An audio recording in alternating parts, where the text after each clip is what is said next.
Unified 911, anong matutulong namin sa'yo? Anya ti maitulong mi ken kapo. Anong may tatabang ko sa imo? Unsay akong ikatabang nimo? Ngini makadabang nami sel ka no. Sa anumang wika o dialekto, may tulong na darating sa iyo.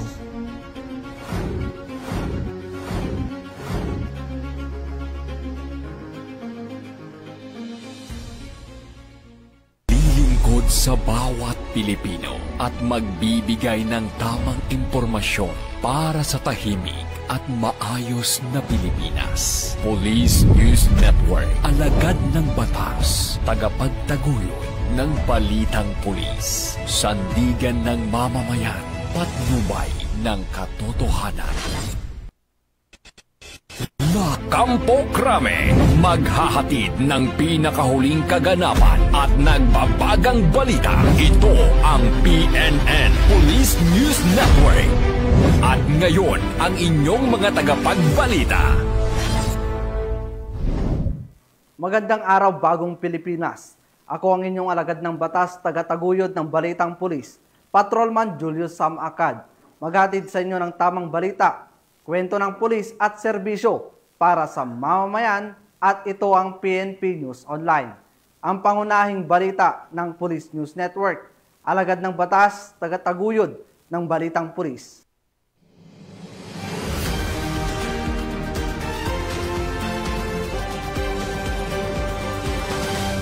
Narito ang mga balitang dapat niyong abangan. Mahigit 200 milyong pisong halaga ng cocaine na-recover sa baybayin ng Puerto Princesa City. High-value individual patay sa engkwentro sa Maguindanao del Norte. 1.7 milyong pisong halaga ng shabu nasamsam. At most wanted person sa kasong lascivious conduct, arestado sa Southern Leyte.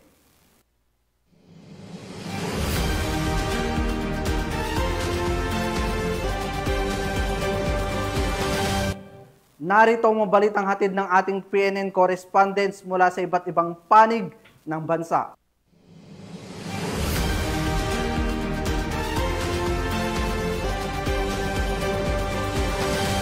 Simulan natin ang balita mula sa bahagi ng Luzon.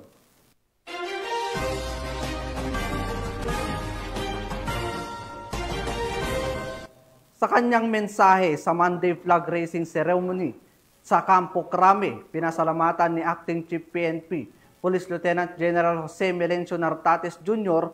ang mga pulis na mabilis na tumugon sa mga mamamayang naapektuhan ng lindol sa Mindanao, partikular na sa Davao Oriental. Aniya ang ipinakitang kahandaan at pagkakaisa ng mga kapulisan ay sumasalamin sa direksyon na istahakin ng organisasyon. Binigyang diin din ni Police Lieutenant General Nartates ang pagpapatupad ng PNP Focus Agenda bilang gabay sa pagbuo ng bagong PNP para sa bagong Pilipinas na nakatuon sa tamang pamamahala ng yaman, kapakanan ng mga kapulisan at pinaigting na operasyon laban sa illegal na droga, loose firearms, terorismo at cybercrimes. Kasabay nito, binigyang pansin niya ang kahalagaan ng disiplina, integridad at pananagutan sa hanay ng pulisya mula nang siya'y nakaupo noong Agosto 26 hanggang Oktubre 10, 2025, umabot na sa 337 kaso ang nalutas sa loob ng organisasyon. Patunay ang seryosong kampanya laban sa katiwalian. Pinuri ni Police Lieutenant General Nartates ang maayos na paghawak ng PNP sa mga rally sa Metro Manila at hinimok ang patuloy na pagtutulungan ng pamahalaan at mamamayan upang makamit ang ligtas at mapayapang komunidad. Ng pagpapalakas ng samahan at disiplina ng hanay ng kapulisan, binati rin ni Acting Chief PNP ang mga kalahok mula sa NCRPO sa katatapos na MPOC Challenge, lalo na ang Manila Police District na tinanghal na kampyon. Bilang halimbawa ng pagkakaisa at husay sa koordinasyon. Sa pagtatapos ng kanyang mensahe, muling iginiit ni Police Lieutenant General Nartates na ang pagbabago ng PNP ay nagsisimula sa bawat pulis na may malasakit, disiplina at integridad. Aniya, sa patuloy na pagtutulungan ng buong organisasyon at ang sambayanan na tunay maisusulong ang bagong PNP para sa bagong Pilipinas na may serbisyong mabilis, tapat at nararamdaman.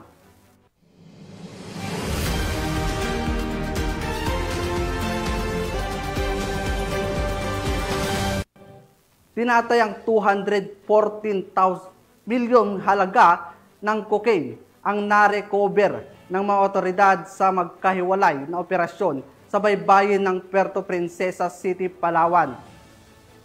Matapos matagpuan ang 36 na bloke ng cocaine at karagdagang 430 grams na nagsasabing illegal na droga.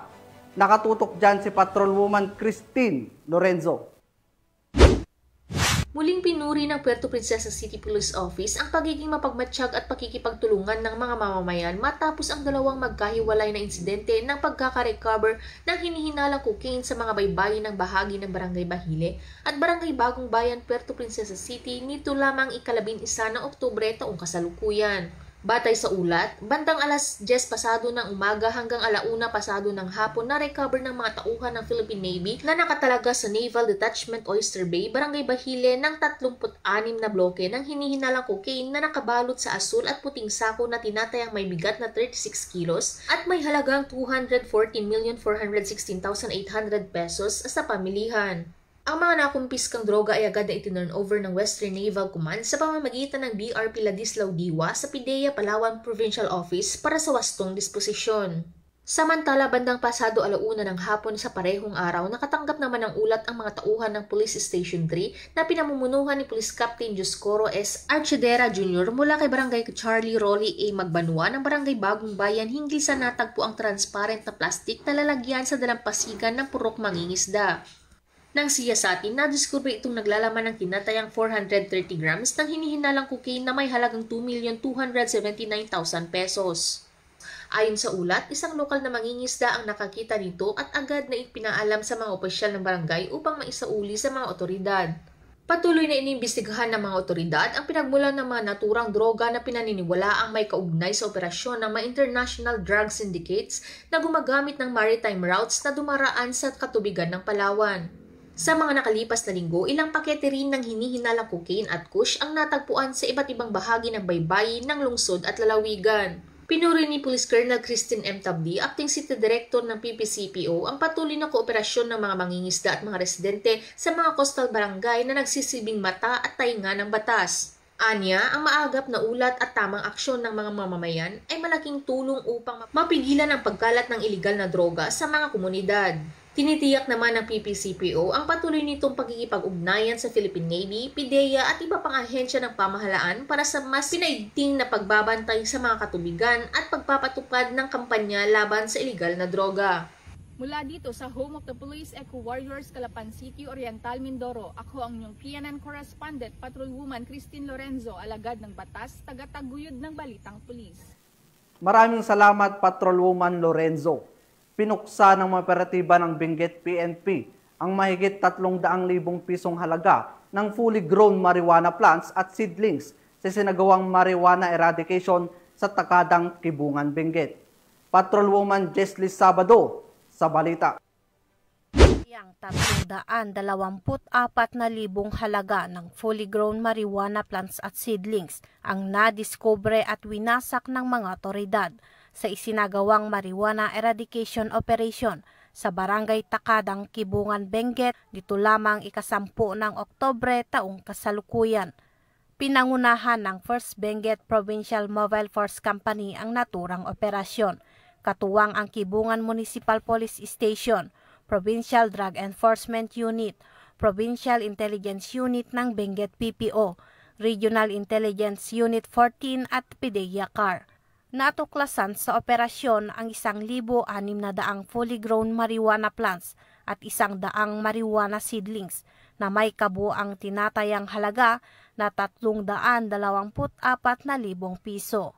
Ang matagumpay na operasyon ay patunay ng patuloy na pagsisikap ng pambansang pulisya sa pagpapaigting ng kampanya kontra iligal na droga bilang suporta sa adhikain ng kasalukuyang administrasyon tungo sa isang bagong Pilipinas. Mula dito sa Region Cordillera, akong yung PNN correspondent, Patrolwoman Jesly Sabado, alagad ng batas, taga-taguyod ng Balitang Pulis. Maraming salamat, Patrolwoman Sabado. Arestado ng mga operatiba ng Nueva Ecija PNP ang isang babaeng high-value individual sa kinasang bypass operation na nagresulta sa pagkakasamsam ng hininalang shabu na nagkakahalaga ng mahigit 300,000 pesos. Ang report mula kay Patrolwoman Janice Bulahaw.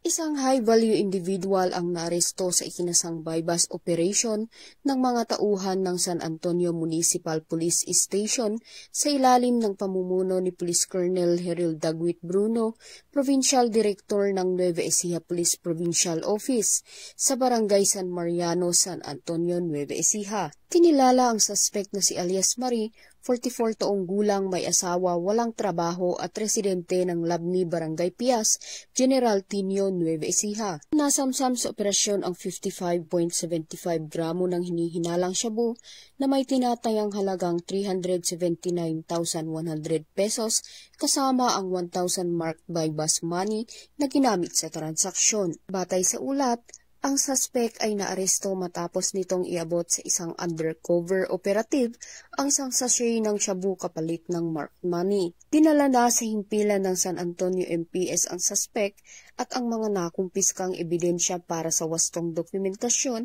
at tamang disposisyon.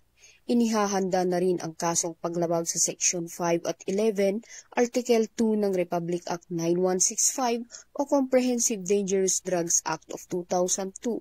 Tagumpay na operasyon ay bahagi ng direktiba ni Police Brigadier General Ponce Rogelio I. Peñones Jr., Regional Director ng Police Regional Office 3, na paigtingin ang kampanya laban sa ilegal na droga upang matiyak ang mas ligtas at mapayapang pamayanan sa buong rehiyon. Mula dito sa Central Luzon, ako ang inyong PNN correspondent, Patrolwoman Janice Bulahaw, alagad ng batas, taga-taguyod ng Balitang Pulis. Maraming salamat, Patrolwoman Bulahaw. 3 high-value target ang arestado sa kinasang bypass operation ng mga operatiba ng Cavite PNP na nagresulta sa pagkakasamsam ng mahigit 600,000 pesos halaga ng hininalang shabu sa lungsod ng Dasmariñas. Magbabalita dyan si Patrolwoman Jessie Chris of high-value individual ang nadakip sa ikinasang bypass operation ng pinagsanib pwersa ng Provincial Drug Enforcement Unit ng Cavite PPO at Dasmariñas Component City Police Station sa lungsod ng Dasmariñas, Cavite. Kinilala ni Police Lieutenant Colonel Chester Noel Borlongan, Chief ng Provincial Intelligence Unit, ang mga suspect sa mga alias na Boss, Maria at Hart, pawang mga residente ng Cavite. Na-recover mula sa mga sospek ang tinatayang 100 gramo ng hinihinalang shabu na may halagang 680,000 pesos, 4 na pirasong heat-sealed plastic sachet at isang 500 pesos na bypass money. Ayon sa pulisya, ang operasyon ay isinagawa sa ilalim ng alternative recording device at may koordinasyon sa PDEA. Kasulukuyang nasa kustodiya ng Dasmariñas Component City Police Station ang 3 sospek habang inihahanda ang kasong isasampa sa paglabag sa Republic Act 9165 o Comprehensive Dangerous Drugs Act of 2002. Patuloy namang pinaigting ng kapulisan ng Cavite PPO ang kanilang kampanya laban sa ilegal na droga sa buong lalawigan, bilang bahagi ng kanilang layuning mapanatili ang kapayapaan at kaayusan sa ating komunidad. Mula dito sa Calabarzon, ako ang inyong Police News Network correspondent, Patrolwoman Jessie Chris S. Obrero, alagad ng batas, taga-taguyod ng Balitang Pulis. Maraming salamat, Patrolwoman Obrero.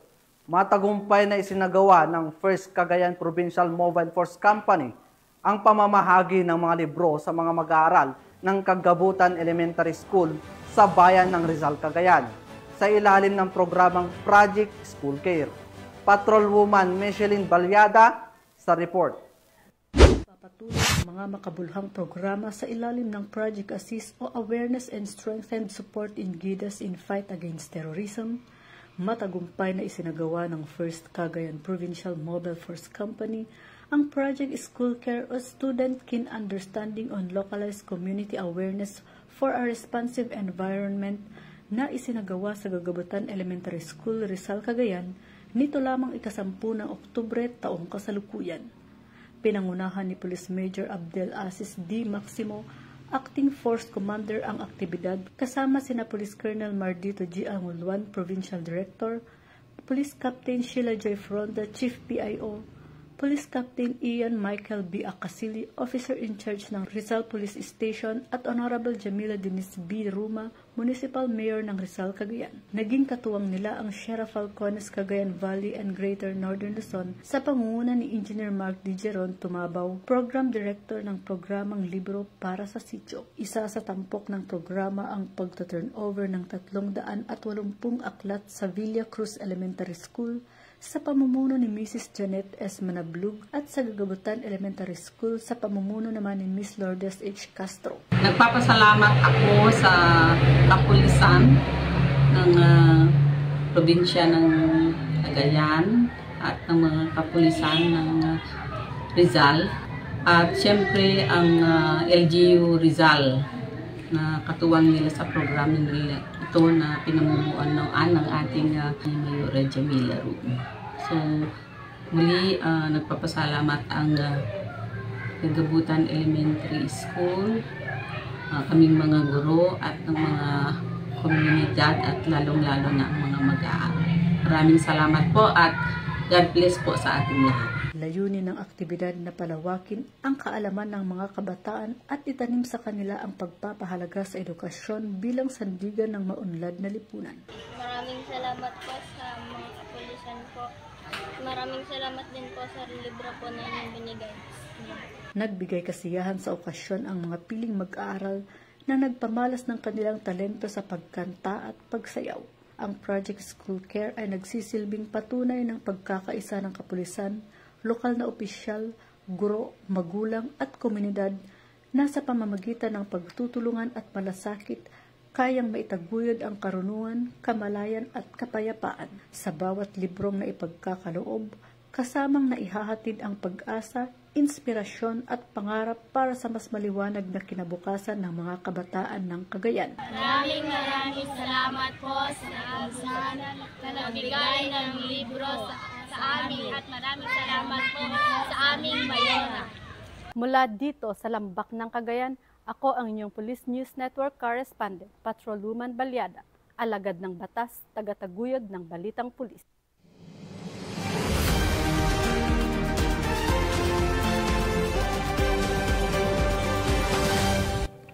Pansamantalang sinuspindi ng pamahalaang lungsod ng Marikina ang lahat ng klase mula October 13 hanggang 14 bilang pag-iingat laban sa pagkalat ng influenza at like illness na naiulat sa ilang paaralan. Alinsunod sa rekomendasyon ng City Health Office, layunin ng hakbang na ito na mapangalagaan ang kalusugan ng mga mag-aaral, guro at kawani ng paaralan at bigyan sila ng pagkakataong magpahinga habang sinasagawa ang malawakang paglilinis at disinfection sa mga paaralan. Pinapayuhan ng publiko na manatili sa bahay kung may karamdaman, magpahinga, uminom ng maraming tubig at agad magpakonsulta sa doktor kung may nararamdamang sintomas. Ugaliing magsuot ng face mask kapag may ubo o sipon, takpan ang bibig at ilong kapag umuubo o bumabahing, at laging maghugas ng kamay gamit ang sabon o sanitizer. Linisin ang mga madalas hawakang gamit, magpabakuna laban sa trangkaso at palakasin ang resistensya sa pamamagitan ng tamang pagkain, ehersisyo, sapat na tulog at pag-inom ng mga bitamina. Nakikiisa ang Philippine National Police sa pamahalaang lungsod sa pagpapanatili ng kalusugan at kaligtasan ng mamamayan. Pinapaalalahanan ng PNP ang lahat na iwasan ang pagkalat ng maling impormasyon, makipagtulungan sa mga health and local authorities at manatiling mahinahon at disiplinado. Ang PNP ay patuloy na handang tumulong upang matiyak ang isang ligtas at malusog na komunidad para sa lahat.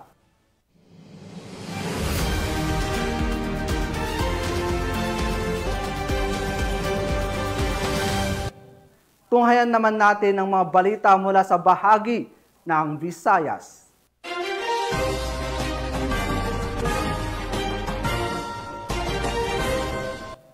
Walang kawala sa batas ang isang nanay matapos makumpiskahan ng mahigit kalahating milyong pisong halaga ng shabu sa Barangay Padilla, Cebu City.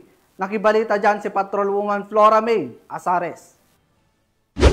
Hawak na ng mga kapulisan ng Cebu City ang high-value individual na senior citizen na babae matapos itong maulihan ng 500,000 pisong halaga ng hinihinalang shabu sa isinagawang buy-bust operation ng kapulisan sa sitio Lower Lumar, Barangay T, Padilla, Cebu City, noong ika-10 ng Oktubre ng taong kasulukuyan. Kinilala ni Police Major Alvino B. Ingito, Station Commander ng Parian Police Station 1, Cebu City Police Office, ang HVI na suspect na si alias Nanay, 64 anyos, na residente ng sitio Little Hawaii, Barangay Cogon Pardo, Cebu City. Batay sa ulat ng pulisya, bandang alas 9:05 ng gabi, nang ikinasa ng operatiba ang operasyon na nagresulta sa pagka-aresto ng suspect at pagkasabat ng 7 pakete ng hinihinalang shabu na may timbang na 75 gramo at may standard drug price na 510,000 pesos, buy-bust money at coin purse. Ang suspect ay mahaharap sa kasong paglabag sa Section 5 at 11, Article 2 ng RA 9165 o Comprehensive Dangerous Drugs Act of 2002. Ang matagumpay na operasyon ng mga kapulisan ng Cebu City ay patunay lamang na ang kanilang dedikasyon upang matiyak ang kaligtasan at kaayusan ng ating komunidad para sa isang bagong Pilipinas. Mula dito sa Cebu City, ako ay inyong Police News Network Correspondent, Patrolwoman Flora May Asares, alagad ng batas, tagataguyod ng Balitang Pulis. Maraming salamat Patrolwoman Asares. Kulungan ang bagsak ng nakatalang top 7 regional most wanted person matapos maaresto ng Southern Leyte PNP sa Barangay San Isidro, Liloan, Southern Leyte. Magbabalita dyan si Patrolwoman Maria Elena Singian. Ng mga autoridad ang tinaguriang top 7 regional most wanted person na may kasong acts of lasciviousness at rape matapos mahuli sa Barangay San Isidro, Liloan, Southern Leyte. Bandang alas 3:55 ng hapon nang maaresto ang akusado ng mga tauhan ng Liloan Municipal Police Station kasama ang Southern Leyte Provincial Intelligence Unit sa bisa ng warrant of arrest para sa kasong acts of lasciviousness na may nirekomendang piyansa na 180,000 pesos para sa pansamantalang kalayaan at para sa kasong rape na walang inirekomendang piyansa. Ang akusado ay dinala sa Liloan MPS para sa kaukulang dokumentasyon at tamang disposisyon. Ang ating kapulisan ay patuloy na maglulunsad ng mga operasyon para mahuli ang mga taong may pananagutan sa batas upang maihatid ang hustisya sa kanilang mga naging biktima at mapanatili ang kaayusan at kaligtasan ng komunidad tungo sa minimithin natin na bagong Pilipinas. Mula dito sa Police Regional Office 8, ako ang inyong PNN Correspondent, Patrolwoman Singian, alagad ng batas, tagataguyod ng Balitang Pulis. Maraming salamat Patrolwoman Singian. Narito naman ang mga balita mula sa bahagi ng Mindanao.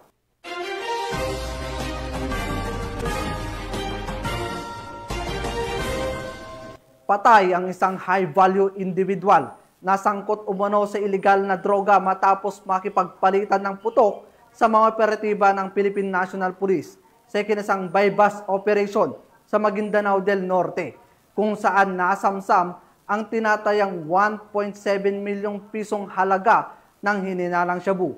Patrolwoman Angela Bandarlipe sa report.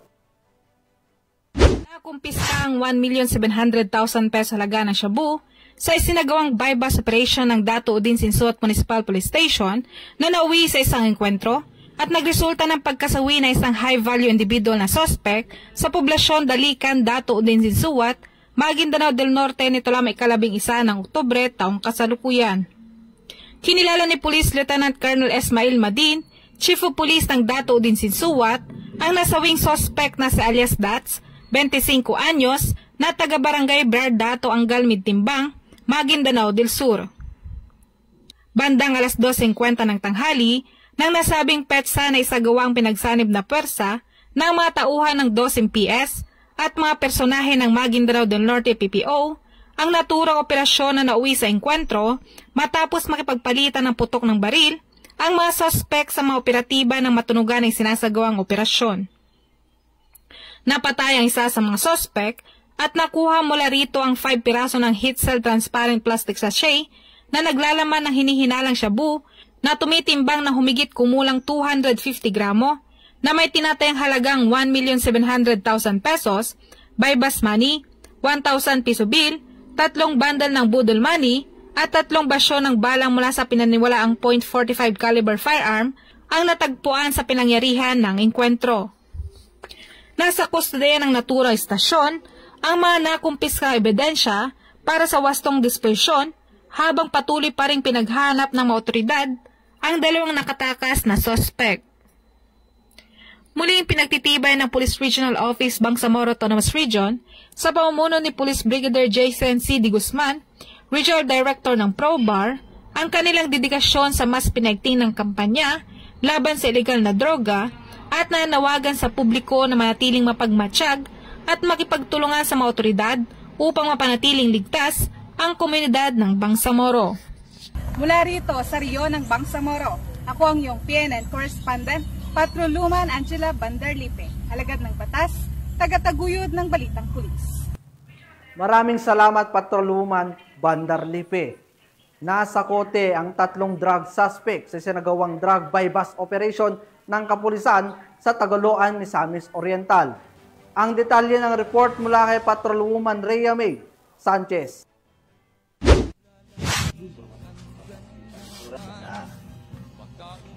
Arestado ang 3 individual na drug suspect sa sinagawang buy-bust operation ng mga operatiba ng Taguluan Municipal Police Station sa Barangay Subbong Cogon, Taguluan, Misamis Oriental nito lamang 11 ng Oktubre taong kasalukuyan. Kinilala ni Police Major Enrique Francisco Dungog, hepe ng Taguluan Municipal Police Station, ang mga lalaking suspect na si alias Manoy, alias Dodong, alias Janjan, ang mga residente ng Claveria, Misamis Oriental at Bugo, Cagayan de Oro City.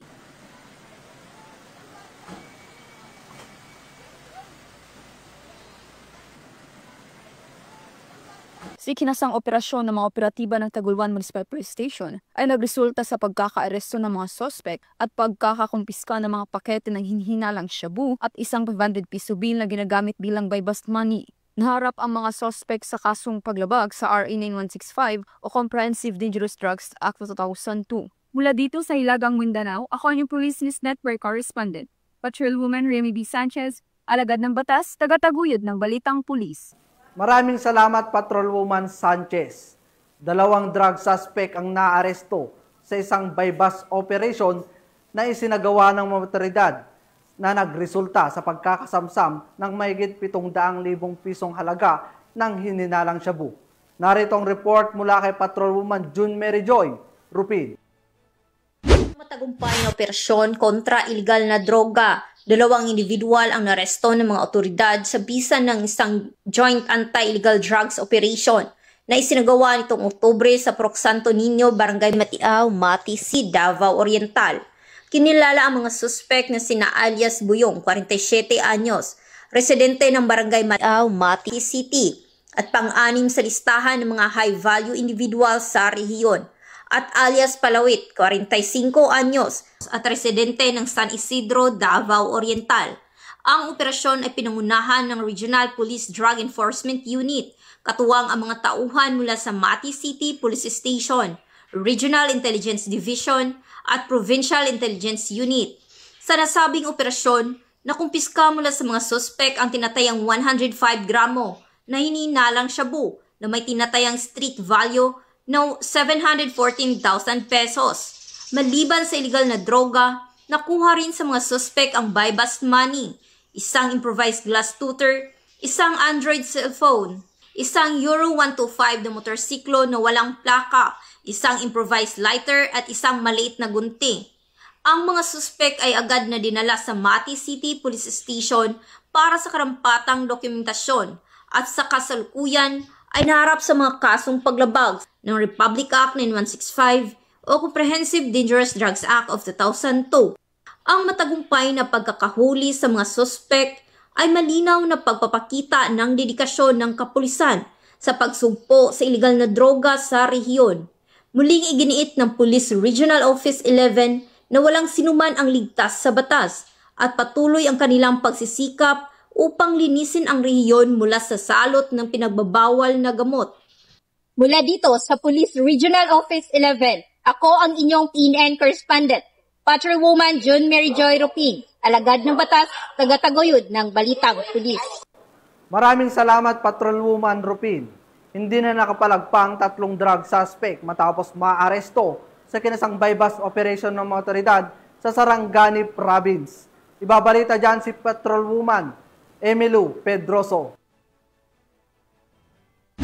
Ang 3 drug suspects ay isinagawang buy-bust operation ng PIDEA 12 Sergeant, Provincial Drug Enforcement Unit, Sarangani Police Provincial Office at Malungon Municipal Police Station bandang alas 8 ng gabi sa Barangay Malandag, Malungon, Sarangani Province nito lamang 11 ng Oktubre taong kasalukuyan. Kinilala ni Police Brigadier General Arnold P. Argente, Regional Director na Police Regional Office 12, ang mga suspect na sina alias Lu, 45 taong gulang, may asawa, mekaniko at residente ng Barangay Malandag, Malungon, Sarangani, alias Junior, 45 taong gulang, may asawa, manggagawa sa construction, at alias Jok-Jok, 38 taong gulang, may asawa, magsasaka na kapwa, residente ng General Santos City. Nakumpiska mula sa mga sospek ang 8 heat-sealed plastic sachet na naglalaman ng pinaghinalaang shabu na tinatayang may bigat na 8 gramo at tinatayang nagkakahalaga sa 54,400 pesos. Isang 1,000 peso bill na ginamit bilang buy-bust money at 3 peking 1,000 peso bill na ginamit bilang budol money at isang Samsung na cellphone. Mahaharap ang mga sospek sa kasong paglabag sa Section 5, 6, 7, 11 at 12, Article 2 ng Republic Act 9165 o Comprehensive Dangerous Drugs Act of 2002. Ang matagumpay na operasyon ay bunga ng pagpapaigting ng Police Regional Office 12 sa kampanya laban sa iligal na droga upang matiyak ang kaayusan at kapayapaan ng buong rehiyon. Mula dito sa Police Regional Office 12, General Santos City, ako ang inyong Police News Correspondent, Patrolwoman Emilu Pedroso, alagad ng batas, tagataguyod ng Balitang Pulis. Maraming salamat, Patrolwoman Pedroso. Bumagsak sa kamay ng batas ang isang bagger matapos mahuli sa sinagawang buy-bust operation sa Butuan City. Ang kabuuan ng balita mula kay Patrolwoman Joanna Kawili. Nahuli sa ikinasang buy-bust operation ng mga otoridad ang isang bagger ng kilalang grocery store matapos mahuling sangkot umano sa iligal na droga sa Barangay Agusan, Pequeño, Butuan City. Kinilala ang suspect na si alias Janjan, 26 anyos, binata at residente ng Purok Maabi, Abihon sa nasabing barangay. Ayon sa ulat ng pulisya, kabilang si alias Janjan sa listahan ng mga street-level individual o street-level drug personality. Nasabat mula sa kanya ang tinatayang 3 gramo ng hinihinalang shabu na may halagang 20,400 pesos. Isinagawa ang operasyon ng mga tauhan ng Station Drug Enforcement Unit at Butuan City Police Station 2 sa pangunguna ni Police Captain Moises Macalulot Jr. Sa ngayon, nasa kustodiya na ng Station 2 ang sospek at nakatakdang sampahan ng kasong paglabag sa Republic Act 9165 o ang Comprehensive Dangerous Drugs Act of 2002. Patuloy ang paalala ng pulisya sa publiko na makipagtulungan sa kampanya kontra iligal na droga upang mapanatili ang kapayapaan at kaligtasan sa komunidad. Mula dito sa Police Regional Office 13, ako ang inyong PNN Correspondent, Patrolwoman Joanna Kawili, alagad ng batas, tagataguyod ng Balitang Pulis. Maraming salamat, Patrolwoman Kawili. At yan ang mga balitang nakalap ng ating PNN correspondents mula Luzon, Visayas at Mindanao. At mga ka-PNN, 73 days na lang at Pasko na.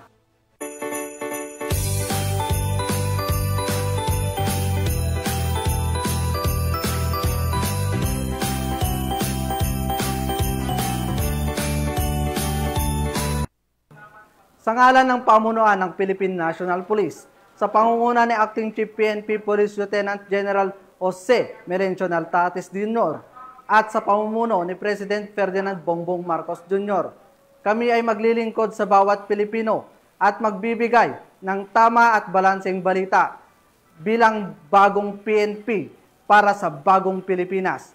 Serbisyong mabilis, tapat at nararamdaman.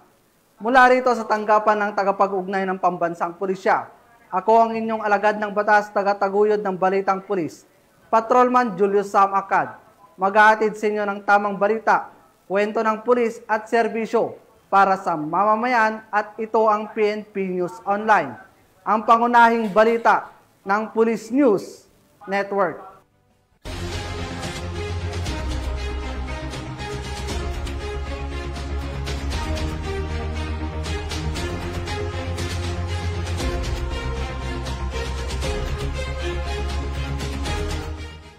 Police News Network, alagad ng batas, tagapagtaguyod ng balitang pulis.